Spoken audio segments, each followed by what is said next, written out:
Sale account. कौन सा group है? Sale account.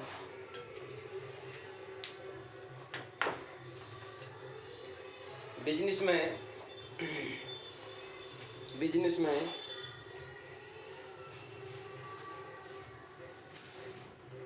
सेल परचेज का जब कार्य किया जाता है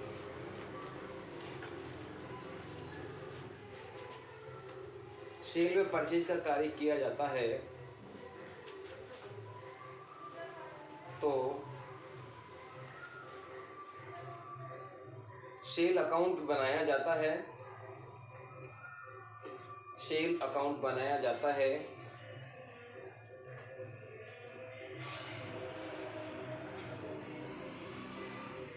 इस सेल अकाउंट को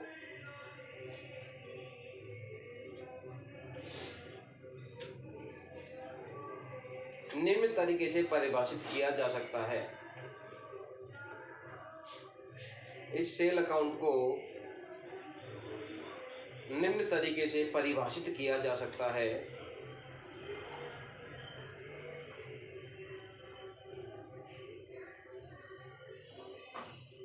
जो बंदा बिल्कुल ही अननोन है तब तो केवल एक खाता बनाता है, सेल अकाउंट। लेकिन जो बंदा ज़्यादा ट्रेंड हो चुका है वो उस फर्म के अंदर विभिन्न प्रकार का परिभाषित कर सकता है।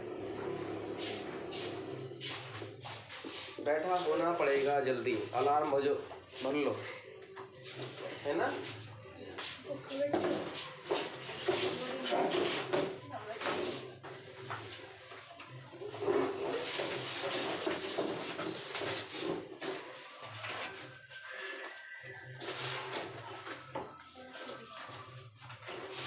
इधर आ जाओ, थोड़ा सा इधर आ जाएंगे आप और अच्छा लगेगा।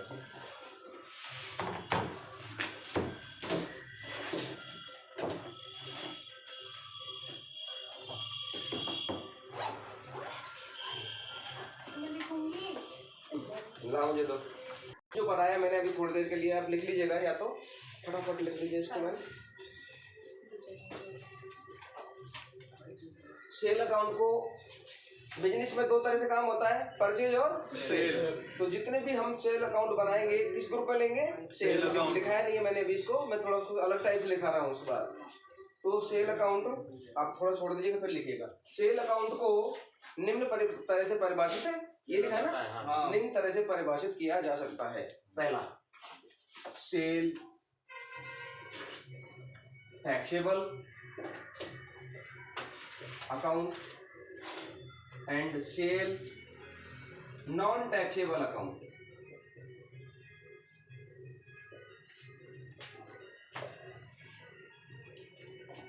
मैंने दो तरह से परिभाषित की, प्रधान बताएगा इसके बारे में, टैक्सेबल और नॉन टैक्सेबल। बहुत सारे ऐसे आइटम होंगे जिनमें टैक्स नहीं देते हैं, नहीं लेते हैं, तो कौन सी जगह जाएगी वो? नॉन टैक्सेबल में। और सेल टैक्सेबल में। सेल टैक्सेबल का मतलब टैक्स कितने प्रकार के हमारे यहाँ? 3-4 प्रकार के, SGST, CGST and IGST। But SGST CGST का भी स्लैब कौन कौन से हैं? अलग अलग है सबके। वैसे बताया गया 9, 18, 27। कितना बताया गया है? 9, 18, 27। तो जो 9 होगा उसे किस भागों में बांटेंगे हम? 4.5, 4.5। प्रधान सही है गलत है? बिकॉज 9% 2 भागों में बढ़ जाएगा, SGST और CGST। टोटल टैक्स तो 9% लगेगा, नहीं लगेगा? यदि 18 है तो किस भागों में बढ़ जाएगा? 9% में बढ़ जाएगा। और 27 है तो 13.5। लेकिन कुछ ऐसी चीजें हैं जिनके अंदर 2% भी है, 3% भी है, 10% भी है। बहुत सारी चीजों पर स्लैब अलग अलग है। उस समय इसको क्या बनाएंगे टीचर? हम अकाउंट की जगह ग्रुप बनाएंगे।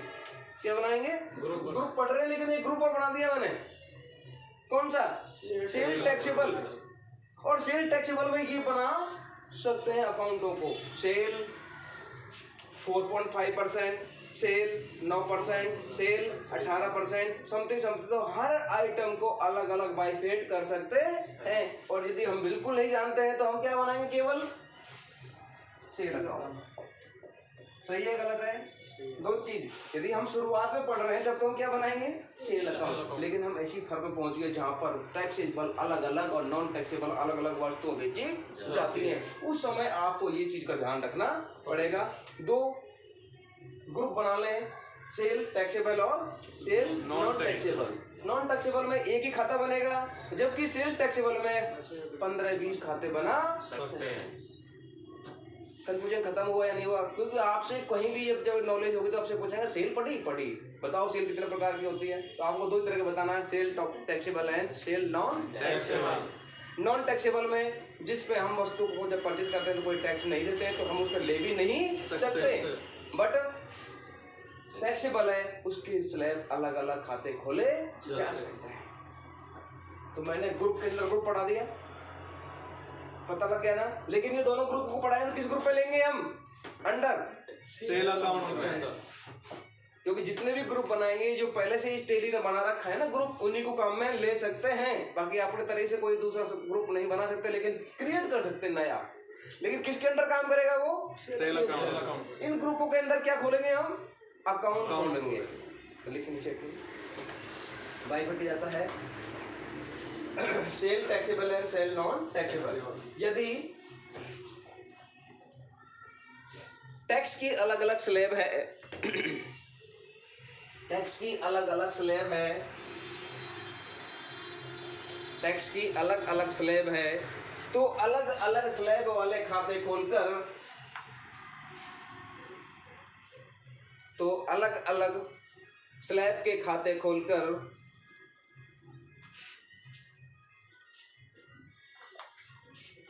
उनका ग्रुप सेल टैक्सेबल अकाउंट लिया जा सकता है। उनका ग्रुप सेल टैक्सेबल अकाउंट लिया जा सकता है।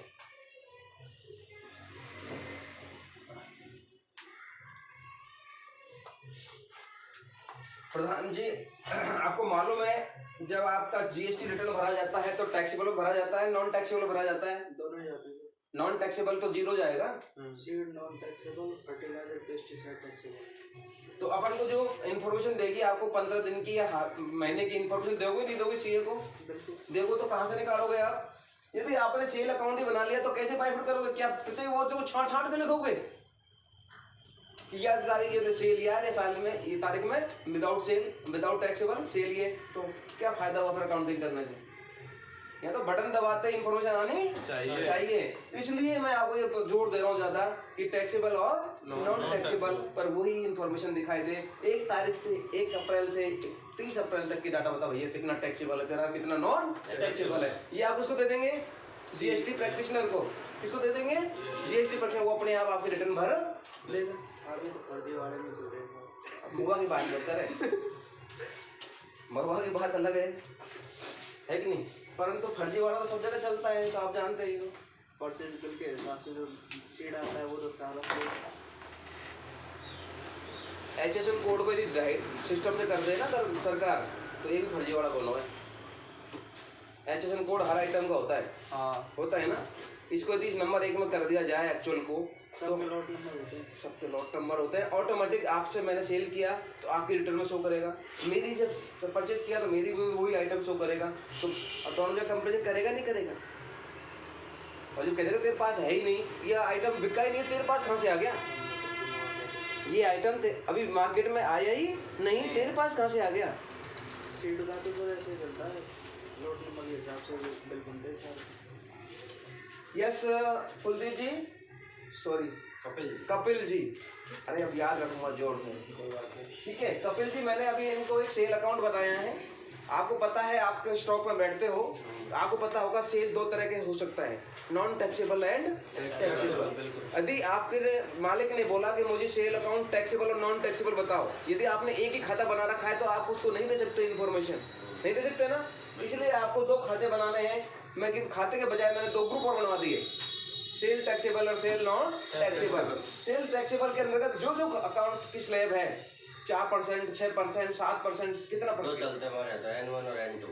N1 N2। N1 is the 20%, N2 is the 30%। ये लो, अलग अलग बिजनेसों में अलग अलग स्लैब है। लेकिन जीएसटी है या CGST है?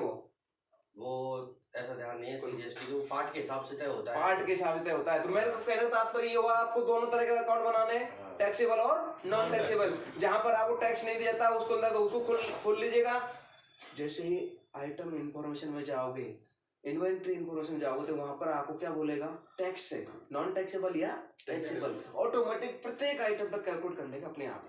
आपको गुणा भाग जोड़ भाग करने की जरूरत नहीं है। जो भी आइटम बेचोगे उसका चाहे 10% का हो चाहे 5% का, उसके हिसाब से ही पूरा बिल में जुड़ के आएगा टैक्स। जिस पर 4% है तो 4% कैलकुलेट होगा, जिस आइटम पर 10% है तो 10% कैलकुलेट होगा। अलग अलग टैक्स आ गया। लेकिन सीजीएसटी का स्लैब ले रखा है तो पूरा टोटल पर सेल पे आएगा। किस पे आएगा? सेल पे आएगा। ठीक है, तो नॉन टैक्सेबल टैक्सेबल क्लियर हुआ या नहीं हुआ? यानी आपको शुरुआत में तो सेल अकाउंट बनाना ही बनाना है फर्स्ट टाइम स्टडी करते समय, बट आप लोग ट्रेंड हो गए तो आप सेल अकाउंट की जगह ग्रुप बना सकते हैं और ग्रुपों के अंदर अलग अलग लेजर बना सकते हैं। कौन सा, किसका लेजर? सेल का। मैंने कहा था कि सेल N1 कितनी हुई, तो आप सेल अकाउंट को पकड़ोगे या सेल N1 को पकड़ोगे? अच्छा देखो, N और N2 दोनों का जोड़ तो किसमें आएगा? टैक्सेबल में आएगा। जैसे इसमें एंटर मारोगे N1 अलग दिखाएगा और N2 अलग दिखाएगा। तो हम तो इसको हेल्पर मान रहे हैं, किसको? सिस्टम को, कि हमारी हेल्प करे जब चाहे, जब डाटा हमको अचीव हो जाए। ये नहीं साहब कल देखूंगा, अभी तो पता ही नहीं है, मैं तुमको छांट के लिखूंगा। तो काय काउंटिंग क्यों करी फिर तूने? दमे कर लेंगे बात। सीधा सिस्टम है, जो चीज सीख रहे हैं उसका उपयोग इसके अंदर आना चाहिए। यह सेल हो गया क्लियर। नीचे लिखेंगे क्या लिखा है? अकाउंट लिया जाता है तथा सेल टैक्सेबल में समरी प्राप्त होती है। सेल टैक्सेबल में समरी प्राप्त होती है। इस समरी से अलग अलग स्लैब की टैक्सेबल, अलग अलग टैक्सेबल स्लैब को, अलग अलग टैक्सेबल स्लैब को दिखा सकते हैं। टैक्सेबल स्लैब को जिन्होंने इन्होंने बताया अभी N1 और N2। ऐसे ही CGST 4.5%, SGST 4.5%, CGST 9%, SGST 9%, CGST 13.5% and SGST 3.5%। अलग अलग हो जाएंगे। यस, नॉन टैक्सेबल स्लैब को दिखाया जा सकता है। सेल अकाउंट समझ में आ गया क्या? यानी कि आपको जहां फर्म में बैठे हुए तो वहां कुछ न कुछ तो सेल होगा। जब परचेज होगा तो होगा, नहीं तो नहीं होगा। परचेज नहीं तो सेल कर सकते हैं क्या आप? नहीं। आपके पास गुड्स है ही नहीं, आपके पास स्टॉक ही नहीं है, तो क्या सेल करेंगे? नहीं करेंगे। तो क्या होना चाहिए आपके पास? स्टॉक होना चाहिए। तो सेल करेंगे तो आपके सामने हमने एक 3 ऑप्शन बताए, sale taxable and sale non taxable. अगला हेडिंग परचेज अकाउंट।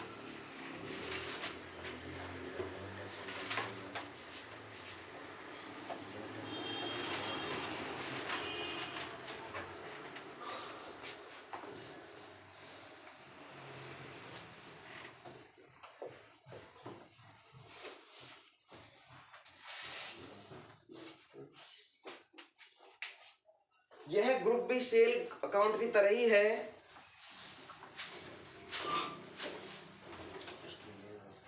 वो वाला स्टूल लिया ना वहां से, इस पे मत बैठना। कौन सा? डबल है सिंगल है? यह ग्रुप भी सेल अकाउंट की तरह है।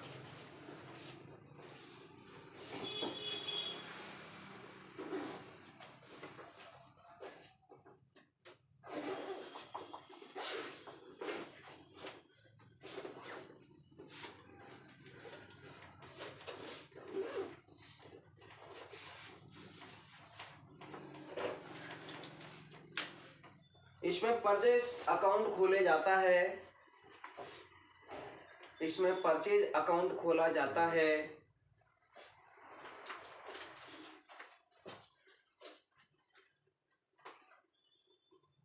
परचेज भी नॉन टैक्सेबल और टैक्सेबल अकाउंट का ग्रुप के रूप में कंसीडर किया जा सकता है।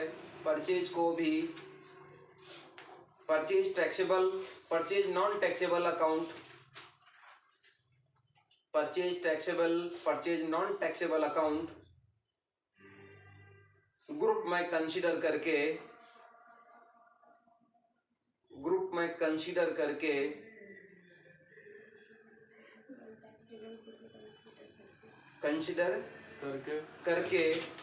अलग अलग स्लैब के परचेज अकाउंट बनाए जा सकते हैं। अलग अलग स्लैब के परचेज अकाउंट बनाए जा सकते हैं। प्रधान, जीएसटी रिटर्न और सीजीएसटी रिटर्न के में इंफॉर्मेशन किसकी दी जाती है, परचेज की या सेल की? इनपुट और आउटपुट। क्या होता है? इनपुट और आउटपुट। उसमें टैक्सेस जो होता है दो तरह से हम लोग लेते हैं, कितना हमने दिया और कितना हमने लिया। आउटपुट क्या होता है? सेल में बनाया जाता है। और परचेज में क्या बनाया जाता है? इनपुट बनाया जाता है। चलिए, क्या लिखा आपने? अलग अलग परचेज स्लैब के अकाउंट बनाए जाते हैं, जिसकी सहायता से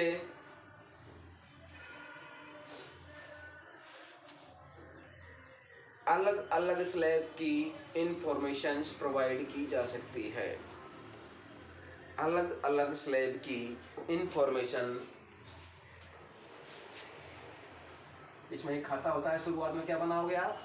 परचेज अकाउंट। ऐसा क्या बनाएंगे? परचेज। इसको भी यदि अपन ने बाइफेट कर दिया तो परचेज नॉन टैक्सेबल,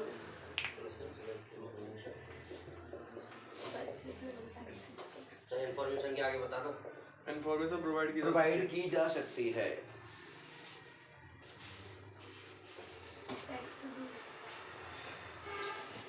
पापा का फोन नंबर बताना मुझे कल।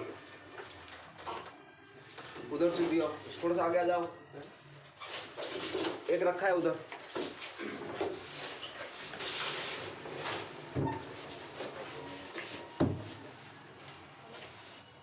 यस, परचेज अकाउंट में नॉर्मल क्या बनाएंगे हम? Purchase account. यदि हम लोग चाहते हैं इसे अलग अलग करना तो हम purchase non taxable and purchase taxable account बना सकते हैं।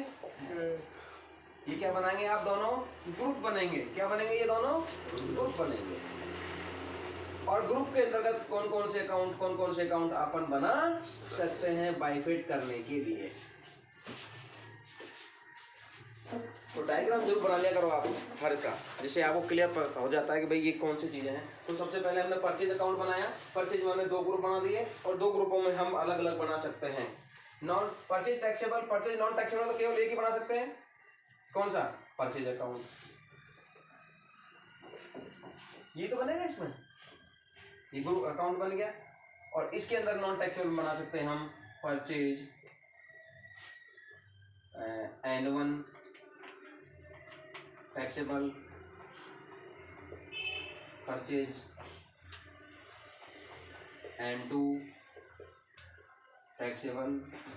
इसके अलावा इस बंदे ने ऐसा बनाया, दूसरा बंदा बनाएगा परचेज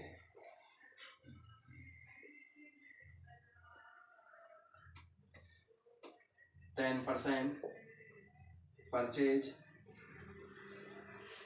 4%, परचेज 9%। जैसे जैसे उसकी आवश्यकता है वैसे वैसे अलग अलग अकाउंट बना सकता है। इस प्रकार से हमने परचेज को हमने कितने भागों में बांट दिया? दो भागों में बांटा है, टैक्सेबल और नॉन टैक्सेबल। टैक्सेबल कौन सी, नॉन टैक्सेबल कौन सी? जिसपे अपन कोई टैक्स नहीं देते, और टैक्सेबल पे अपन टैक्स देके खरीद के लेके आ गए। पूरा डायग्राम बनाए।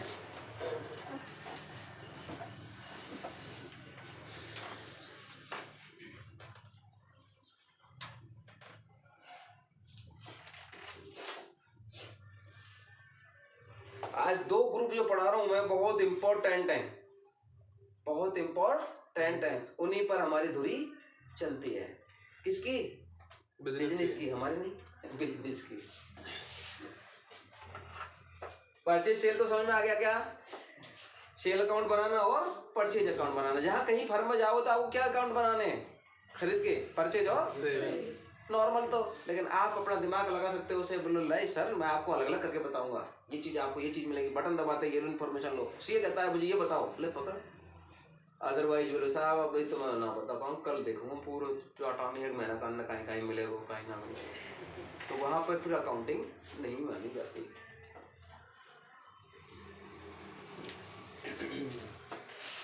अगला ग्रुप है डायरेक्ट एक्सपेंसेस। कौन सा ग्रुप है? Direct expense. कितना नंबर का आ गया? 9%।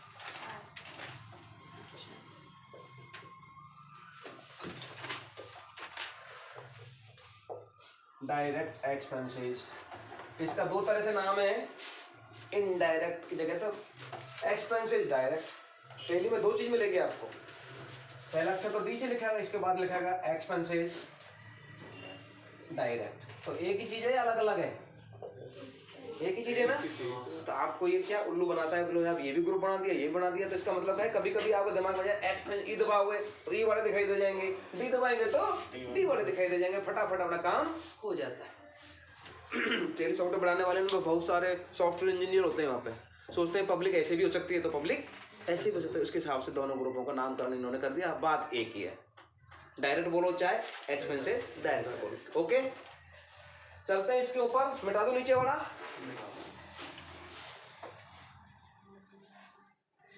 अब बिजनेसमैन कौन कौन सा है आप ऐसे बता दो मुझे।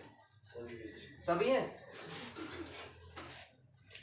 तो बीसी का बिजनेस है तो वह दूसरा, मैं तो किसकी बात कर रहा हूँ बिजनेस में, क्योंकि यही पॉइंट आ रहा है कि तेरे पास में ये डायरेक्ट एक्सपेंसेस होगा ही नहीं, राइट? सर्विस देता है उसको। तुम सर्विस देते हो, तुम्हें डायरेक्ट एक्सपेंसेस। हाँ ताऊ जी 10 बजे आ जाना, 10 बजे। Direct expenses direct. अपना अपना व्यक्त मत दो। किसी जगह से अब कोई गुड्स परचेज कर रहे हैं तो उसको वहाँ से लाने और अपने गोदाम तक लाने तक का जो खर्चा है, ट्रांसपोर्ट। अब छोड़ो, प्रधान के पास जाने दो। लेबर चार्ज एंड यानी सीधा सा दिमाग लगाना है। कंपनी के जो खर्चे होंगे वो डायरेक्ट एक्सपेंसेस में तो आएंगे। नहीं सर कंपनी खर्चे तो बहुत तरह के होते हैं, बहुत तरह के होते हैं। सीधी सी सिंपल डेफिनेशन देनी थी, गुड्स को यानी वस्तु को गोदाम तक लाने में रास्ते में जितने भी खर्चे हो रहे हैं उन्हें डायरेक्ट एक्सपेंसेस कहते हैं। ये उसकी कॉस्ट में जुड़ जाता है। मैं इसको लेके आया 50 रुपए का लेके आया, 5 रुपए मेरा खर्चा हो गया, तो मेरी कॉस्ट कितनी की बढ़ गई? 55। अब तुम्हें 50 की जगह 52 बेच दो तो गड़बड़ हुई कि ना हुई? बिल्कुल। डायरेक्ट एक्सपेंसेस वो एक्सपेंसेस होते हैं वस्तु को, चाहे कलकत्ता से खरीदो, चाहे बम्बई से खरीदो, चाहे जयपुर से खरीदो, आप पास ही आएगी ना, या रास्ते में रह जाएगी? कुछ ऐसे बिजनेसमैन होते हैं रास्ते में ही सेल कर देते हैं, परचेज भी करते हैं और सेल भी कर देते हैं, वो दलाली कहलाती है। कौन सी कहलाती है वो? दलाली। जो शब्द बेकार लगता है कि नहीं? बोलो साहब इसका तो पैसा है ना, दलाली का है, लेकिन हम भी तो दलाल ही हैं, सारे दलाल हैं, कोई ना कोई काम करता ही है छोटा मोटा। तो अगर भाई साहब के पास बोलेंगे गाड़ी वहीं जानी चाहिए तो मैं भी दलाली कर गया ना, नहीं कर गया? गाड़ी वहीं से बिकनी चाहिए, सीमेंट वहाँ से बिकना चाहिए, ये भी दलाली हो गई। चलिएगा, वस्तु को गोदाम तक, गोदाम क्या होता है? दुकान। लेकिन बड़े बड़े जो हैं बिजनेसमैन, उनके पास में दुकान में तो कुछ नहीं होता, बैठे रहते हैं बस केवल काउंटर बना के। कहाँ चलता है उनका? गोडाउन 1, गोडाउन 2, गोडाउन 3, गोडाउन 5, अलग अलग गोदाम बने रहते हैं। और बस सेल्समैन को बोला जाएगा फटाफट ले जा उस गोडाउन पे, वहीं से माल भेज दे, बता दे। तो उस गोडाउन तक लाने में जितना खर्चा हुआ उस वस्तु को, उस एक्सपेंसेस को डायरेक्ट एक्सपेंसेस याद रहेगा या नहीं रहेगा? सबको लिखना है डेफिनेशन। वस्तु को, या ब्रैकेट में गुड्स लिख दो, गुड्स को परचेज करते समय, ये कब लगता है भाइयों? परचेज करते समय, सेल करते समय नहीं लगता। परचेज करते समय गोदाम तक लाने में जितने भी खर्च होते हैं गोदाम तक लाने में जितने भी खर्च होते हैं उन्हें डायरेक्ट एक्सपेंसेस कहते हैं।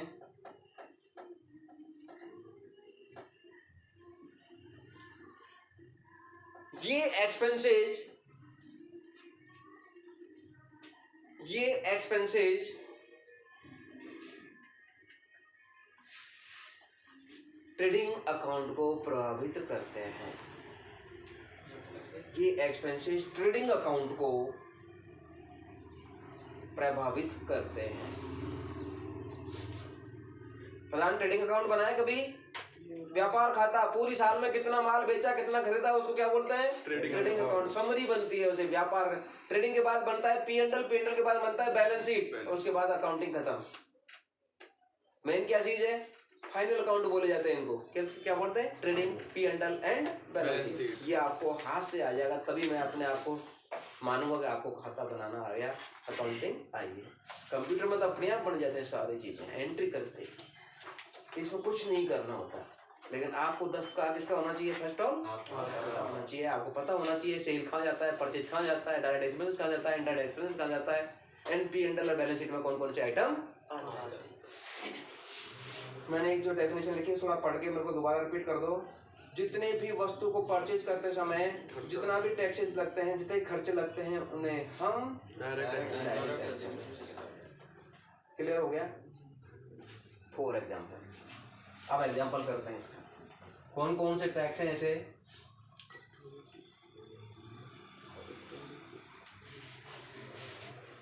सबसे पहले है ट्रांसपोर्ट एक्सपेंसेस।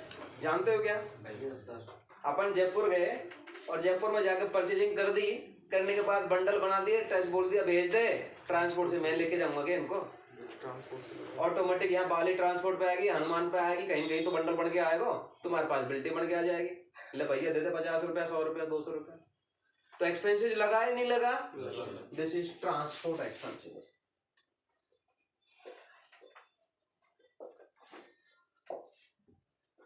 अगला है कार्टेज इनवार्ड एक्सपेंसेस। तो हमको शब्दों का पूरा ज्ञान होना चाहिए। कार्टेज इनवार्ड,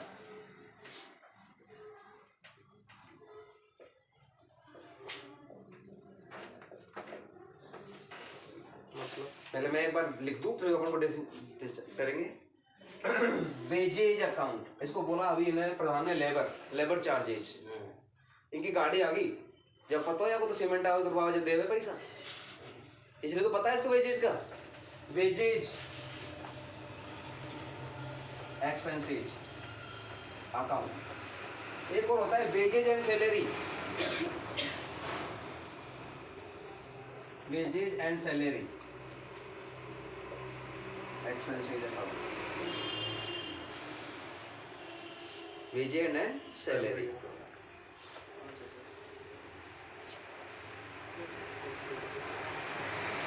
एक हमारी भाषा में होता है फ्रेट, भाड़ा, FRIEGST, फ्रेट अकाउंट। एक होता है custom duty, custom duty.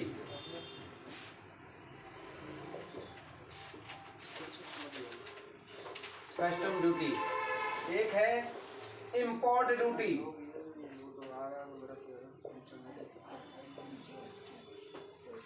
Yes, मैं बोलता हूँ transport expenses, cartage inward expenses, wages and salary, freight, custom duty and import duty.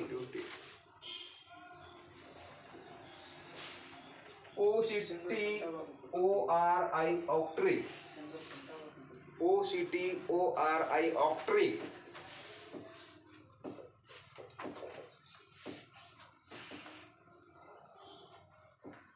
Royalty,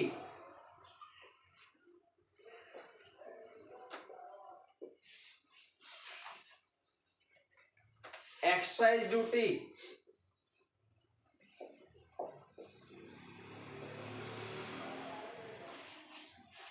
इतने तरह के अकाउंट हमारे लाइफ में आते हैं जिन्हें हम डायरेक्ट एक्सपेंस की लिस्ट में लेते हैं।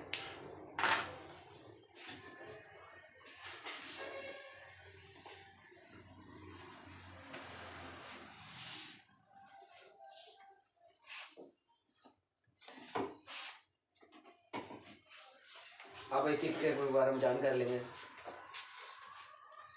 देखिएगा ट्रांसपोर्ट कौन सा होता है? जो ट्रांसपोर्ट भी 3 तरह के होते हैं। कौन कौन से होते हैं 3 तरह के, बता सकता है कोई? Road transport, Airways transport and railways transport. Right. 3 तरह से आपके पास माल आ सकता है आपकी दुकान तक, गोदाम तक। अब कौन सा है वो आप 3 पर वो अलग अलग बना सकते हैं। Airways transport, railways transport and roadways transport. Clear हो गई? आगे भानु प्रताप कहाँ है? दिमाग सही चल रहा है ना? ट्रांसपोर्ट क्या है? जहां आप माल लेकर के आ रहे हो, नहीं हो, खुद ही आ जाएगा माल आपकी दुकान पे और वहां पे आपको बीच में खर्चा लग जाएगा। वो कौन सा कहलाएगा? Direct expenses. कार्टेज इनवर्ड के बारे में कौन बताएगा? अपनी पर्सनल गाड़ी यहीं से करके जा रहे हैं, पर्सनल गाड़ी यहीं से करके जा रहे हैं और मार्केटिंग करने के बाद वापस घर आ जाएंगे, सामान आपका रख लिया जाएगा, तो आप कहीं दोगा? किराया ना दें, गाड़ी वाला देंगे सर, देंगे ना। वो एक्सपेंसेस कार्टेज इनवर्ड एक्सपेंसेस कहलाता है। तो जुड़ी कि नहीं जुड़ी? आज सामान लेके आए हो आप, तो आया कि नहीं आया खर्चे में? आपने 50,000 का माल खरीदा, 5,000 रुपये का आपने उसको कार्टेज चुका दिया, भाड़ा चुकाया उस गाड़ी का, तो कितने का पड़ गया आपको सामान? 55। तो जुड़ा है कि नहीं जुड़ा उसमें? अगला पॉइंट वेजेज एक्सपेंसेस। अब क्या हुआ कि 4 बजे गाड़ी आ पहुंची वापस, लेकिन उन्होंने बोला पल्लेदारों से, इनसे आदमियों से, भैया मेरा माल उतार दो, पैसे ना लेंगे? लेंगे। कौन सा एक्सपेंसेस कहलाया? वेजेज। बट अब यहाँ थोड़ी सी दिक्कत आ रही है, वेजेज तो ऊपर पढ़ा दिए, ये भी आ गया वेजेज एंड सैलरी। इसके बारे में प्रधान बताएगा, वेजेज और वेजेज सैलरी में अंतर क्या है? एक तो अपन आइटम वाइज देते हैं और एक अपना सैलरी पे लगा रहते हैं। दोनों सही किया इसने। इट मीन्स एक तो है टेम्परेरी व्यक्ति, बाहर से पकड़ लिया, कभी उस दुकान से पकड़ लिया, ये से पकड़ लेते तो कौन से एक्सपेंस चली गई? लेकिन यह दुकान पे पल्लेदार वे ही हैं, दूसरी दुकान पे नहीं जाते, उनको हम वेजेज एंड सैलरी में कहते हैं। ऐसे कहाँ होता है आपको मालूम है? मंडी में होता है। जैसे वो वेजेज एंड सैलरी पल्लेदारी बोलते हैं उसको, तो वो खुद की दुकान पे काम करते हैं, दूसरी दुकान पे नहीं जाते। ऐसे सिस्टम उनको हम वेजेज एंड सैलरी में लेंगे। अगर आपके पास ऐसे परमानेंट व्यक्ति है जो आपकी दुकान पे ही मजदूरी करते हैं, उनको हम वेजेज एंड सैलरी में कन्वर्ट किया जाता है। और जिनको टेम्परेरी है, आज यार कर दियो, आज वाले कर दियो, उनको हम वेजेज के रूप में माना। क्लियर हो गई वेजेज एंड सैलरी? अगला पॉइंट फ्राइड। अब आपने क्या किया? फोन किया, ऑर्डर कर दिया प्रधान को, मुझे गाड़ी भेज दो। किसकी? सीमेंट की। तो आपने उन्होंने गाड़ी लोड करेगा और वहीं से ट्रांसपोर्ट कंपनी को कॉल करेगा कि तुम्हारा गाड़ी आ जाओ, माल जाएगा। ऐसे होता है। तो वो जो फ्रेट आएगा वो भाड़ा होगा, वो उसका 8,000, 10,000, 15,000 जो भी फिक्स होगा वो आपको पेमेंट करना पड़ेगा। तो कौन सा एक्सपेंसेस कहलाया ऐसा? फ्रेट। क्लियर हो जानी चाहिए सारी बात। नेक्स्ट है custom duty, import duty and excise duty के बारे में बताएं, कौन बताएगा? यदि इंटरनेशनल, नेशनल नहीं, इंटरनेशनल से यदि अपन परचेजिंग कर रहे हैं, अपना बिजनेस चला रहे हैं, उस समय कौन कौन सी ड्यूटी लगती है? Custom, import, excise. लेकिन महुआ में तो ऐसा नहीं है। जयपुर में है अच्छी अच्छी फर्में हैं जो बाहर से माल मंगाती हैं। चाहे आप बजाज ही मान लो, हीरो होंडा के पार्ट्स मांग लो, ये सब कहाँ से आ रहे हैं? मेड इन चाइना तो कोई नहीं होगा, यही है, गुड़गांव में चल रहे हैं आजकल तो। लेकिन फिर भी यदि कोई सामान बाहर से मंगा रहे हैं, कंप्यूटर का मामला मान लेते हैं अपन, तो कंप्यूटर का मामला इंडिया में तो बन नहीं रहा। हार्डवेयर तो, सॉफ्टवेयर तो ही बन रहा है, लेकिन हार्डवेयर नहीं बन पा रहा। हार्डवेयर तो फिर वही अलग अलग कंट्री से परचेज किया जाता है। रैम कौन बना रहा है, हार्ड डिस्क कौन बना रहा है, CD ऑन रोम कौन बना रहा है, ये तो इंडिया में नहीं बन पा रही है। सॉफ्टवेयर तो यहाँ तो तिकड़मबाज बहुत तगड़े हैं, सॉफ्टवेयर तो नंबर 1 है इंडिया का। Yes, custom, import and excise clear हो गई। जो बाहर से, अब ये अलग अलग टैक्सेस होते हैं यहाँ पे, और वहाँ से चोरी कर करके लाए, दुबई से जा रहा हो, दुबई ले रहा है, कहीं ना सोना चांदी में लावे ना लावे लोग। अब 5 ग्राम 10 ग्राम के लिए अलाउ करते हैं, लेकिन पता नहीं कहाँ से, किस प्रकार से, कहाँ जूते के नीचे, कहाँ कहाँ धर के लेके आते हैं। तो क्या करते हैं? टैक्स चोरी करके लाते हैं। यदि उस पर टैक्स लग गया तो वही इंडिया के रेट बढ़ जाए, थोड़ा बहुत फर्क पड़ता है भाई। आज यहाँ 56,000 57,000 है, वहाँ 35,000 40,000 होगा हैं। फिर लाने ना देना 1 किलो 2 किलो तो कैसे लेके आए? बहुत सारे तो ऐसे जिनका क्या नाम से पेशेंट होते हैं, उनका पेट को चीर करके और अंदर जग के, और फिर यहाँ डॉक्टर से बोल देते हैं भैया इतने घंटा में फ्लाइट पहुँच जाएगी। तो बीच में इतना सेटिंग करते हैं, 5 किलो सोना थी भीतर धर लिया और उसके बाद यहाँ ऑपरेशन करके दोबारा निकाल लिया। 5 किलो कैसे आ जाएगा? 5 किलो तो बहुत ज्यादा होता 20-20 किलो के तो गांठ निकलती है पेटों में, तो कोई बात कर रहे हो 5 किलो की गांठ गांठ की जगह पे 100 की जगह है।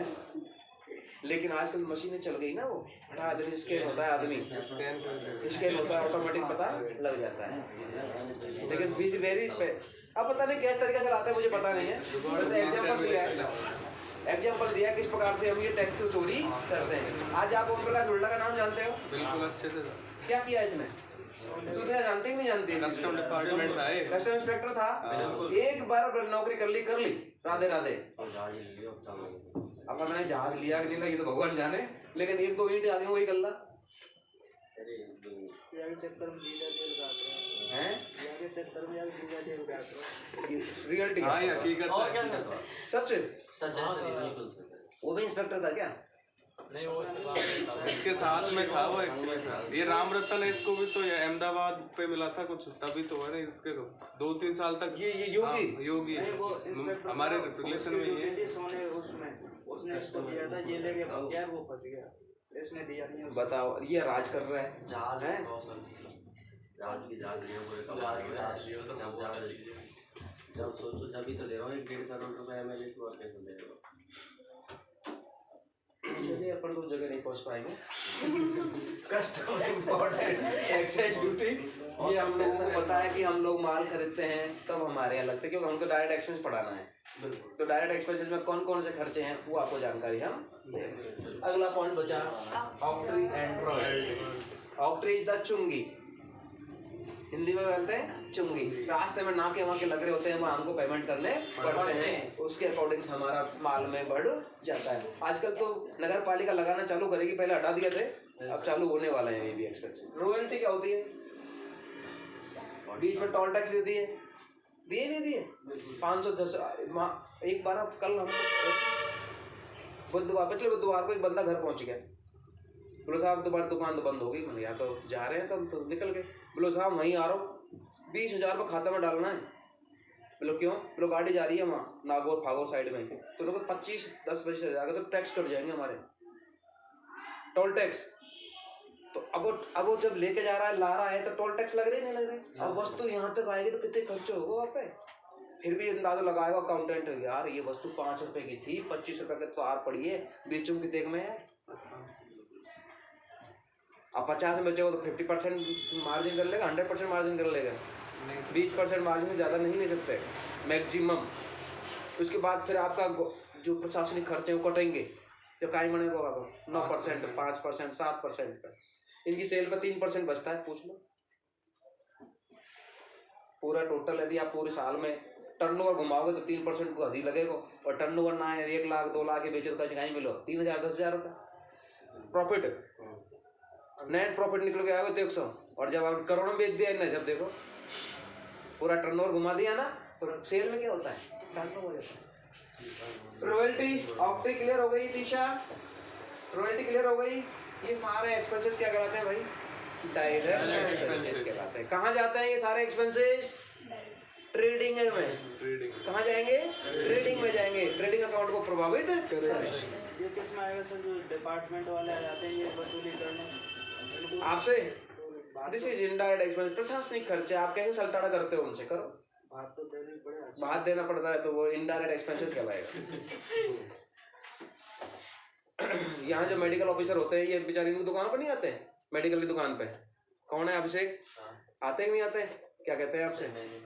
6 महीने में एक बार आते हैं। तो लोग क्या कहते हैं? दक्षिणा दे दो बस। नहीं ऐसे नहीं बोलते, तो वो रिकॉर्ड देखते हैं। रिकॉर्ड देखते हैं। रिकॉर्ड और ये ड्रग की वो होती है ना फाइल, वो देखते हैं कि कितने पेशेंट थे, कितने को मतलब ड्रग, मतलब ये दवाइयाँ जो ड्रग वाली हैं होती हैं दी हैं, और फिर अपन उसको जो कुछ मिले तो कहीं करा नहीं, वैसे वो डायरेक्ट नहीं मांगते, एजेंसी वाले हैं ना उनके थ्रू, वो एजेंसी वाले बालाजी वाला है ना, पंकज का चाचा ये करता है यहाँ पे तो सेटिंग सबकी। नहीं, ये सब एजेंसी वाले होते हैं ना, सबकी जानकारी रहती है उससे, तो क्या है सबसे पैसे ले लेते हैं। होलसेलर होता है ना, वही होलसेलर होता है, लेकिन कहीं कहीं पे पहुंच जाते हैं और कहते हैं ला ला ला। जैसे मान लीजिए ऐसा नहीं करते सर, ये आते हैं और रिकॉर्ड चेक करते हैं, रिकॉर्ड चेक करते हैं, सब हो जाता है। रिकॉर्ड किसी का कंप्लीट। चलिए अपना डायरेक्ट एक्सपेंसेस हो गया। अगला heading indirect expenses.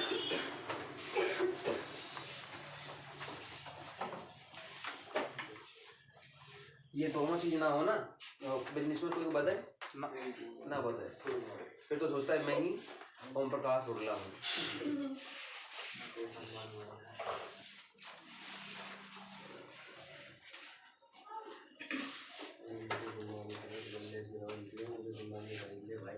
Indirect expenses,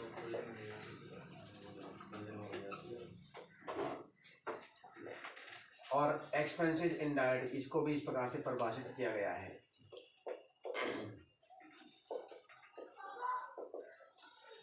चाहे ये बोलो चाहे ये बोलो, एक ही चीज है।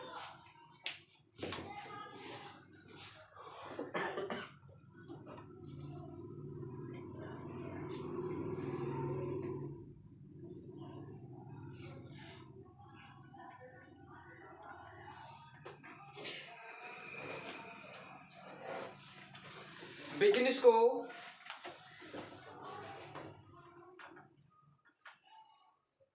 चलाने के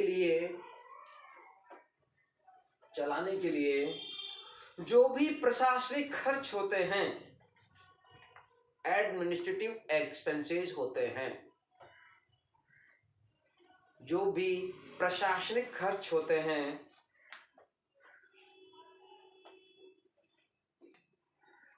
ब्रैकेट में लिख दो ऑपरेटिव एक्सपेंसेस, ऑपरेटिव एक्सपेंसेस। उन सभी एक्सपेंसेस की लिस्ट को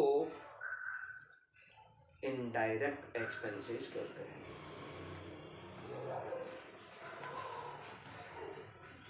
इनडायरेक्ट एक्सपेंसेस कहते हैं।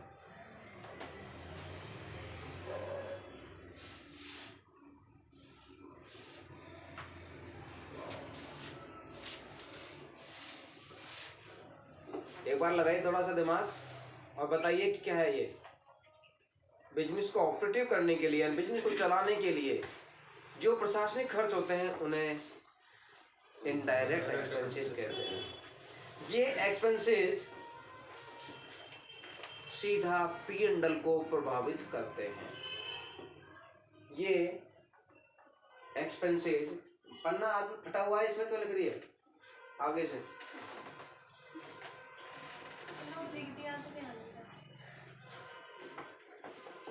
कभी कभी होता है फटा हुआ चीज को जल्दी फाड़ देते हैं, फिर पता ही नहीं लगेगा इसमें क्या लिखा हुआ है। यस, ये एक्सपेंसेस P&L कैसे लिखा है आप लोगों ने? P&L, profit and loss. P&L पूरा नाम profit and loss account. Profit and loss account को प्रभावित करते हैं। अब आपको थोड़ा सा एहसास हो गया।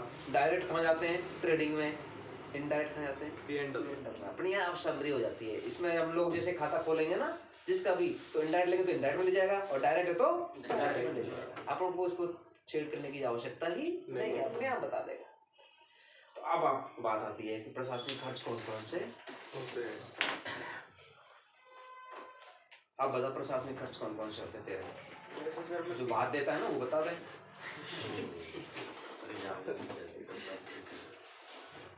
एक तो ये होता है कि जैसे हम पीसी ऐड कराने गए तो उसका एक तो मीटर के द्वारा 100-150 रुपये जो भी चालान करते हैं, इससे ज़्यादा तो जमा करने में वो ले लेता है 1000 रुपये फीस है उसकी। और मतलब काम 150 हो जाता है, लेकिन 1000 तो खुद को चाहिए उसको फाइल में लगाने के लिए। फाइल में लगाने के लिए। इसके अलावा बताएं। रेंट, आपकी दुकान किराए की है, क्या देना पड़ेगा? रेंट, देना इलेक्ट्रिसिटी। पड़ेगा। अगला इलेक्ट्रिसिटी बिल। अगला ऑफिस एक्सपेंसेस, दिन भर कितने खर्चे होते हैं। कहेंगे साहब कोल्ड ड्रिंक्स अलग, टी अलग, चाय अलग, सॉरी कॉफी अलग, एंड सिगरेट और बीड़ी अलग। बहुत सारे दुकानदार कपड़ा वाला के पास कहीं धरे रखे हैं वहाँ गाँव का डोकरा सा हमें जिनको कपड़ा लेवा पहले बीड़ी पी, पहले चाय और मंगाएगा उसको, और खर्चा ना काटेगा अच्छी तरह कि काटेगा कि नहीं काटेगा, या फिर उसको फोकट को बुला देगा उसको। बहुत सी अच्छी दुकानों पर जाएंगे तो आपको रेस्पेक्ट करेंगे, अच्छी तरह रेस्पेक्ट देंगे, कोल्ड ड्रिंक्स भी पिलाएंगे, कॉफी भी मंगवाएंगे, और सुनार की दुकान में चले गया तो सबसे पहले कॉफी पिलाएगा वो? नहीं पिलाएगा। बढ़िया था। हेलो। और कुछ लोग करेंगे सिर्फ ऑफिस एक्सपेंसेस, और यदि ठंडे वाले के पास पहुंच जाओ तो सुई ला तो सुई को बनाना अलग से, सुई भी परचेस करके लाए हैं अपन मार्केट से, उसका भी हेड अलग बनाना पड़ेगा, उसका भी सफेद वाउचर बना करके मोहर लगेगी तब जाकर पैसा पास होगा, नहीं तो वो स्ट्रिक्ट पॉइंट होता है। क्या होता है? स्ट्रिक्ट पॉइंट होते हैं। अपनी जिम्मेदारी, कागज तो बन रहा है, क्या फर्क पड़ रहा है, लेकिन नंबर 1 का हो गया कि नहीं हुआ पूरा सिस्टम। कुछ कहते हैं काहे को लिखे हैं, हम लिखते हैं, चले देखिए 100 रुपये 200 रुपये खर्च कर रहे हैं, उनको लिखते ही नहीं है नीचे, बस एक्सपेंसेस लिख देता है ऐसा। लेकिन काहे में खर्च हुआ ये तो बताओ। तो जहाँ प्राइवेट लिमिटेड शब्द आ जाता है वहाँ पर हर हेड को बनाया जाता है। आगे बढ़ते हैं। DD expenses, demand draft. क्या होता है डिमांड ड्राफ्ट? किसको पता है? जैसे कोई कंपनी से अपने रिटेलर से या होलसेलर से ली तो उसके लिए डीडी जमा करानी पड़ती है, तो सिक्योरिटी हो गई पेमेंट के लिए भी। लेकिन आप पेमेंट कर रहे हो तो डीडी के माध्यम से डिमांड ड्राफ्ट बनाएंगे बैंक के, और डीडी बनाकर उसको पेमेंट भेज देंगे, उसको डीडी बोलते हैं। बैंक उसके एवज में क्या लेती है आपसे? चार्ज। तो डीडी एक्सपेंसेस हो गया। NEFT and RTGS charges. और तुम्हारे पास मेन आदमी सैलरी का है, उनको तनख्वाह ना दोगा का सैलरी एक्सपेंसेस। और बताओ, प्रशासनिक बोल रहा हूँ मैं आपको। इलेक्ट्रिसिटी हो गया, टेलीफोन का हो गया, और वाटर भी आवे 10 रुपया 20 रुपया को, वहाँ भी तो लिखना पड़ेगा। न्यूज़पेपर आवे कौन आवे, वहाँ भी एक्सपेंसेस हुआ नहीं हुआ। एडवर्टाइजमेंट एक्सपेंसेस, आपने बैनर लगा रखे हैं देश भर के दुनिया में, ऊपर यहाँ लग रहे हैं, ऊपर खंबे से जिनमें कितने रुपये महीने देना पड़ेगा भाई? नगर पालिका को पेमेंट देना पड़ता है 1 मंथ का। आप सोचते हैं कि लग रही है मोनिका बंसल, तो मोनिका बंसल का जो लग रहा है ना वो पैसा देती है उसको, किसको? नगर पालिका को। आप सिटी के अंदर जाएंगे, होर्डिंग्स लगे रहते हैं जहाँ जहाँ पर अब पिलरों पे कोई नहीं लगाने देता। मतलब मेरा पिलर है तो किसे लगा देगा यहाँ के ऊपर? और बात छोड़ो, आप गांव के अंदर, सिटी के अंदर, रोड के ऊपर जहाँ पर क्या नाम से दीवारों पर प्रिंटिंग होती है, पैसे देने पड़ते हैं। आपने प्रिंटिंग करा दिया आपका, मैं तो कंपनी की बात कर रहा हूँ, आपको कहीं पोता हुआ बात अलग है। कंपनी की बात कर रहा हूँ, कंपनी को साल भर के लिए पैसा दिया था, उसके ऊपर दूसरा कंपनी ओवरराइट नहीं कर सकती। साल भर होने के बाद में उसको ओवरराइट करा जाता है, वो बंदा रहता है, तो जो खाली वक्त यहाँ से खा लेना 1000 यहाँ से ले लेते साल भर का। एडवर्टाइजिंग पैसे से हुआ नहीं हुआ। दूसरा कार्टेज आउटवार्ड एक्सपेंसेस। आपके पास में पार्ले जी की एजेंसी है, आप क्या करोगे? सप्लाई नहीं दोगे? आपके पास पेप्सी, कोको कोला, समथिंग की एजेंसी है, आप क्या करोगे? सप्लाई दोगे। तो जो माल जा रहा है तो उसको पैसा कहोगे कार्टेज इतना लग गया तेरे घर बैठे सामान पहुंचा रहे हैं तो पैसा तो दे, किराया तो दे, भाड़ा तो दे। तो ये क्या आ रहा है? एक्सपेंसेस हो गया कि नहीं हुआ हमको भेजने? यदि वो कहता था मैं ना दे रहा तो वो क्या करेगा? कार्टेज आउटवार्ड को खुद को एक्सपेंस लगाएगा, लेकिन वस्तु के ऊपर जस्ट दुगना कर देगा। लो ठीक है, मेरा खर्चो सही, लेकिन तो माल तो जब पहुंचाऊंगा तेरे पैसा में, तो अपना एक्सपेंसेस हो गया। क्या बोलते हैं इसको? कार्टेज आउटवार्ड एक्सपेंसेस होता है। और बताओ, लॉस बाय फायर। फायर से यदि आपका सामान जल गया तो क्या स्थिति होगी? नुकसान हुआ कि नहीं हुआ? All the expenses and loss are debit. तो जितने भी एक्सपेंसेस और लॉस होते हैं वो क्या किए जाते हैं? डेबिट से होता है। अगला पॉइंट बताओ, loss by theft. Loss by theft, चोरी कर लेंगे हमारे सामान को। लॉस बाय ब्रोकन, किस में आ रहे हैं सारे के सारे? Indirect expenses. तो मेरे को एक चीज बताओ, प्रशासनिक खर्च समझ में आया कि ना आया? यानी बिजनेस को चलाने के लिए बैठा बैठा यहाँ से मैं बैठ तो रहा हूँ, लेकिन खर्चा कितना हो रहा है? दुकान पर वस्तु को बेचते समय जितने भी खर्च होते हैं उन्हें इनडायरेक्ट एक्सपेंसेस कहते हैं। अब तो समझ में आ गई होगी। अब चाहे सैलरी देवे, चाहे आपको सैलरी एंड वेजेस देवे, अब इसमें भी आएगा सैलरी एंड सैलरी वेजेस। चलो आगे बढ़ते हैं। तब लिख लिया आपने, P&L को प्रभावित करते हैं। अर्थात यूँ लिख दो एक बार, और अर्थात वस्तु को सेल करते समय या सर्विस देते समय, वस्तु को सेल करते समय या सर्विस देते समय जो भी एक्सपेंसेस होते हैं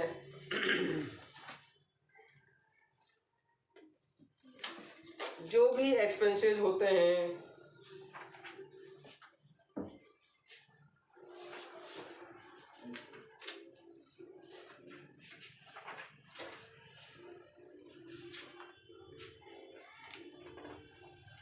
उन्हें इनडायरेक्ट एक्सपेंसेस कहते हैं।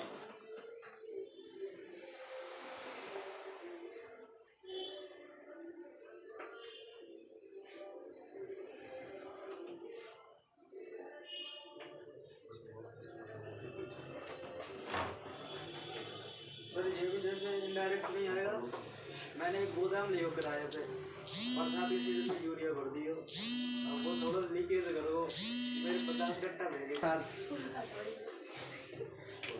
मैंने कहा ना सारे एक्सपेंसेस करें, काम तो कर रहे हैं लेकिन सबसे बड़ी चोट इसी से डरते हैं। चोट तो यही है हमारे लिए न, मैंने आपको एक ही बताया, उम्र का झुल्ला हर इंसान बन सकता है यदि खर्चे नहीं हो तो। क्यों बिजनेस करता है वो भी, लेकिन अब क्या करते हैं, बढ़िया का बेटा तो इन एक्सपेंसेस को झेलने जाता है, बढ़िया का बेटा तो इन एक्सपेंसेस को झेल लेता है, लेकिन अदर्स कास्ट के जो भी बंदे होते हैं उनको गुड़ की बेली के बारे में जानकारी नहीं होती, नहीं होती ना, क्यों लड़ रहे हो? तो कहने का तात्पर्य सीधा सा ये है कि जो ऊपर वाले ने गॉड गिफ्ट दिए तो दिए, इसमें हंसने की बात थोड़ी है, दिए गिफ्ट भगवान ने दिए, वो तो बनी बनाई चीज है। तो हमारे साथ डैडी स्टॉक चले ले, हमारा सेट है सती सेट पाउडर वालो। हाँ खूब जानो भैया के दुकान में ध्यान रखना, जितने भी लेजर बनाते हो EXP शब्द का प्रयोग करेंगे जिसे पता लग जाएगा ये एक्सपेंसेस। दूसरा है ऑफिस एक्सपेंसेस, सीधा सीधा लिखा है मैंने केवल ऑफिस एक्सपेंसेस। दो तरह के, रेंट हो गया, अब ये ऑफिस एक्सपेंस हो गया। सुबह से शाम तक जितने भी ऑफिस से संबंध खर्चे हो रहे हैं उन्हें हम यहाँ पर लिखेंगे। Next salary expenses account. Permanent 10 आदमी लगा रखे हैं आपने दुकान पे, कहीं दुकान की तो आपके लिए P&L को इफेक्ट करने वाली है कि नहीं पॉइंट।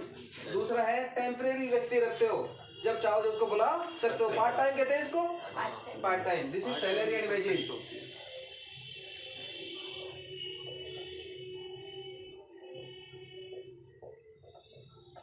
अगला मैंने इतने सारे एक्सपेंसेस लिखा दूंगा तो आपको जो क्वेश्चन कराऊंगा तो आपको खुद को पता होना चाहिए कहाँ जाएगा ये, इनडायरेक्ट में जाएगा या डायरेक्ट में जाएगा, मैं नहीं बताऊंगा उस समय। Yes next DD expenses.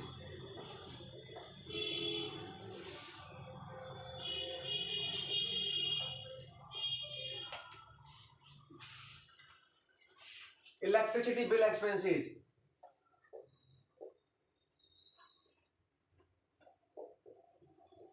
क्या मैं इसको उसमें ले सकता था, डायरेक्ट में नहीं ले सकता था? नहीं ले सकता क्योंकि प्रशासनिक खर्च है। Electricity bill expenses. Telephone bill expenses, चाहे लैंडलाइन का हो चाहे मोबाइल का हो।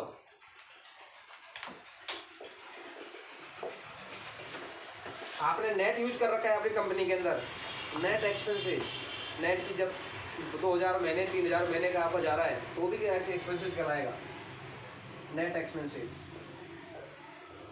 चाहे वो एयरटेल का हो चाहे जियो नावरिया का हो। ये कंपनी आती है नावरिया तो सही यहाँ पे कलकत्ता में बहुत बड़ा बिजनेस है, चल जाएगा। यहाँ से सेटअप कर रखा है, रामगढ़ रोड पर ऊपर होगा। यस नेट एक्सपेंसेस हो गया। Water and gas, water expenses लिखो, गैस को बाद में बताऊंगा। Newspaper expenses,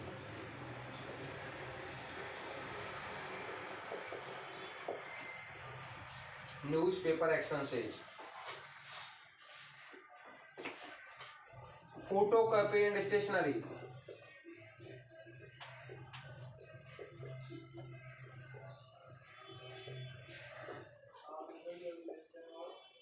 photocopy and stationery. भाई 10 बजे आएंगे, आप तो थोड़ा लेट है आज।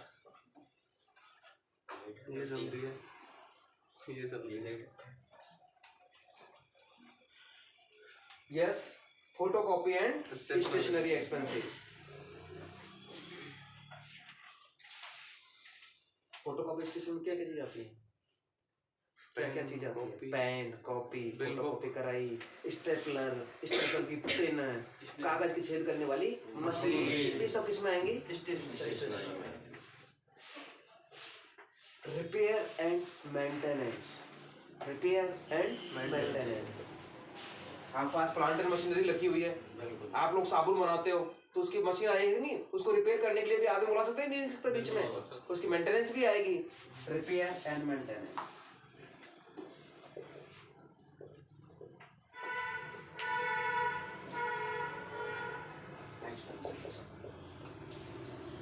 Repair and maintenance.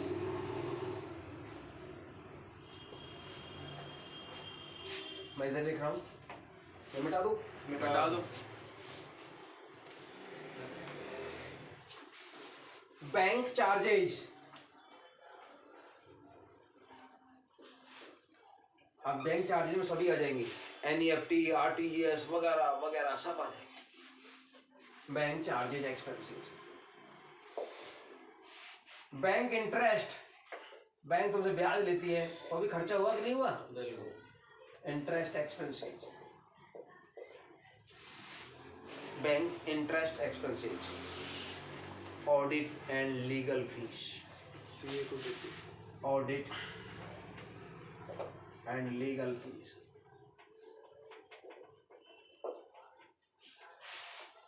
आपने स्टाम्प परचेज करके लाते हैं, वकील को कुछ तनख्वाह दी जाती है, ऑडिटर को कुछ तनख्वाह दी जाती है पर साल की, वो किस में हेड में जाएंगी? Audit and legal fees.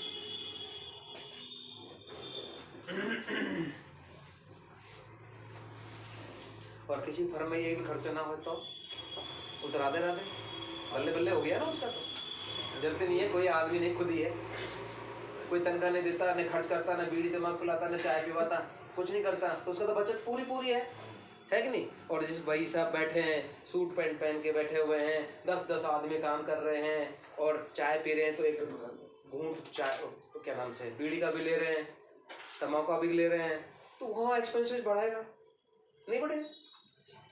तो कुछ ऐसे बिजनेस होते हैं जो सादा सिस्टम में रहते हैं, कुछ ऐसे होते हैं जो हाई फाई प्रोफाइल में रहते हैं। प्रोफाइल तो जानते हो ना, हाई फाई प्रोफाइल। तो किसके पीछे है ये हाई फाई प्रोफाइल? किसके पीछे? बिजनेस के पीछे। Discount paid. यदि आपने किसी को डिस्काउंट दिया तो आपका खर्चा हुआ कि नहीं हुआ? Discount paid expenses. Commission paid.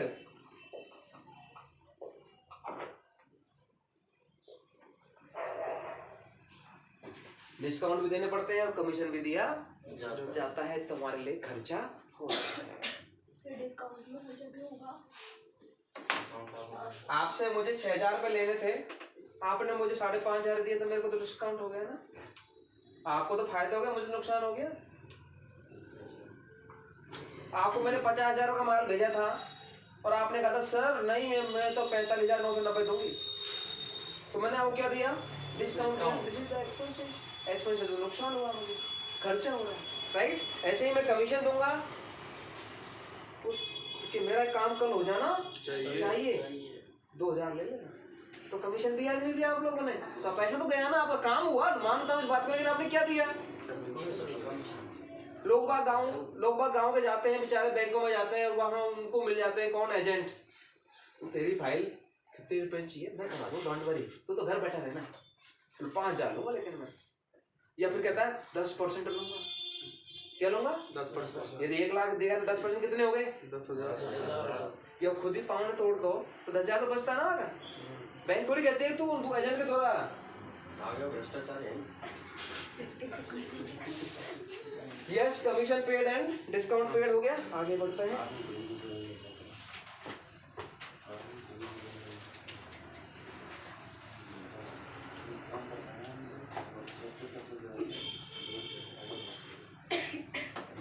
Travelling expenses.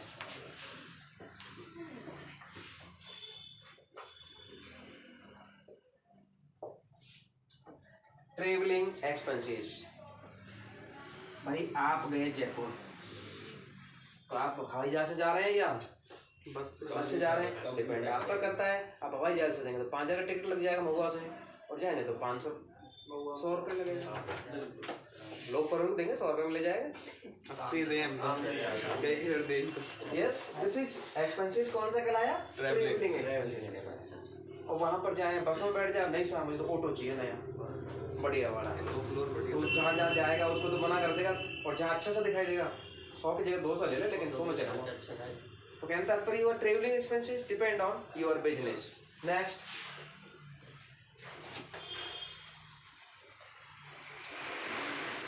Loss by fire.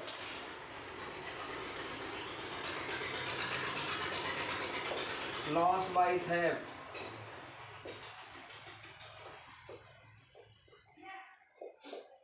Loss by broken.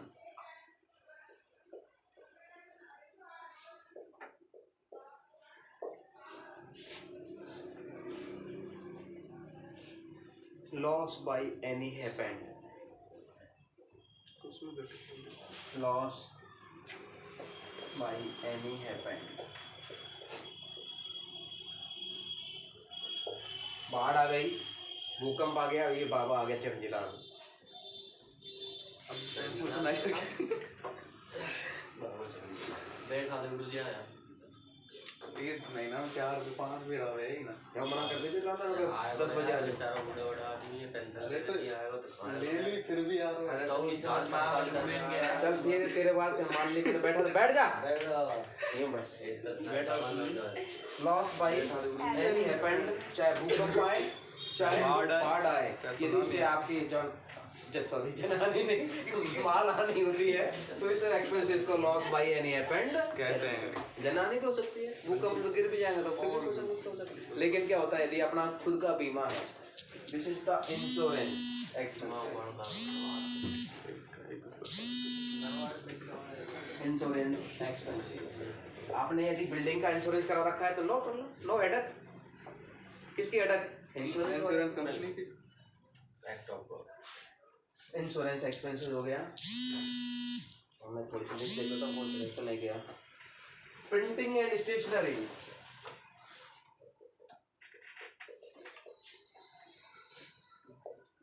लिखवा दे sir, photocopy and stationery. No no no, print photocopy में अलग आएगा, प्रिंटिंग स्टेशनरी के अंदर अलग चीज आएगी। ये पेंटिंग और वो आगे बैनर, पेंटिंग है वो एडवर्टाइज में जाएगा।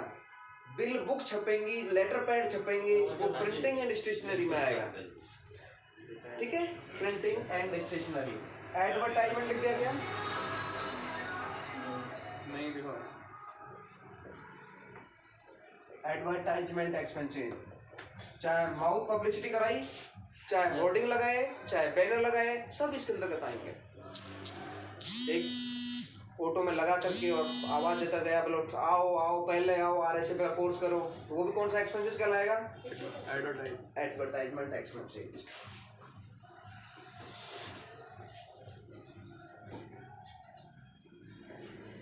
पोस्टेज एंड कोरियर चार्जेज, है ना यार?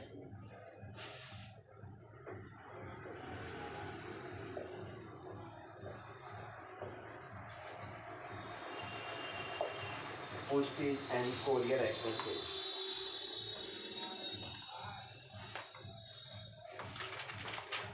और सबसे बड़ा चार्जेज एक और है, बैड डेटर्स। कौन सा चार्जेज है? Bad debtors. कौन बताएगा इसके बारे में? हैं?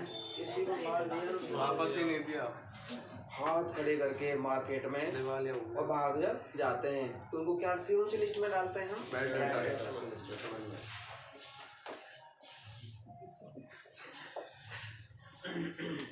बल्लो साहब छोरा ने बहुत कमाया, लेकिन सारे डूबत में डाल दिए। बहुत कम मेहनत करी थी, लेकिन कहाँ चला गया पैसा? डूब गया। डूबत के चलते डूब गया।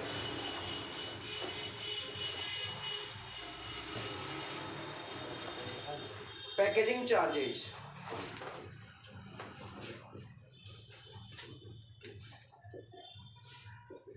Packaging charges.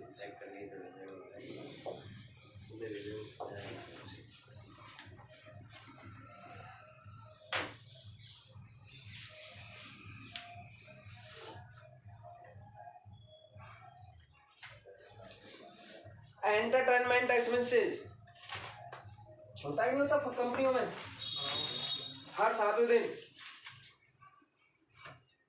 रिफ्रेशमेंट एक्सपेंसेस इसको बोलते हैं entertainment expenses.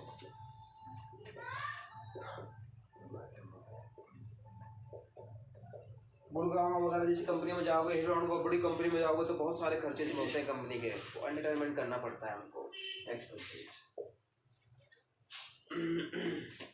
Sale promotion expenses, sale promotion expenses, promote sale promote expenses. Sale promote expenses के बारे में भानु प्रताप सिंह जी बताएंगे, तो सेल को प्रमोट कैसे किया जाता है।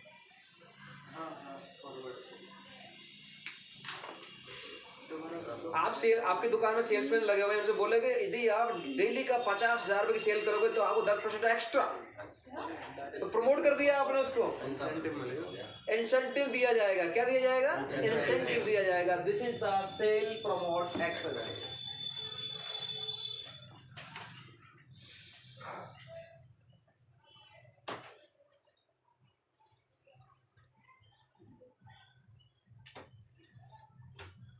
ठीक है, कल इनडायरेक्ट इनकम